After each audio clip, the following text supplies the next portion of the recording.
guys, assalamu alaikum. Hope you all are doing great and fantastic. In this video, I'm gonna talk about something different type of topic. So let's start.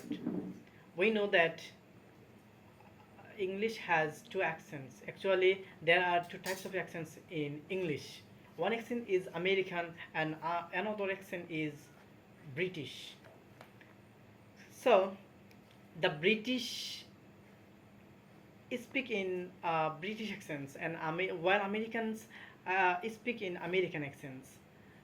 Uh, Actually, we, the people of Bangladesh, usually use the British accents, but you should know that we should learn both accents, American and British.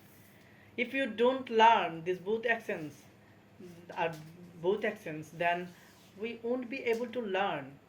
Actually, we won't be able to understand English properly. But in this video, some of people can ask me, what's the difference between American and British accents? So the difference is pronunciation. Actually, the pronounce is the difference between these two accents.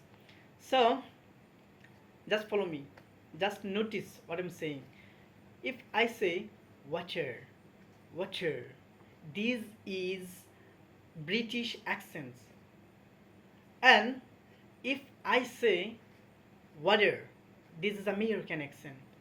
So I hope you got it the point that what is the difference between American and British accents. Okay, Assalamu alaikum. See you next time in another video. Okay, bye bye.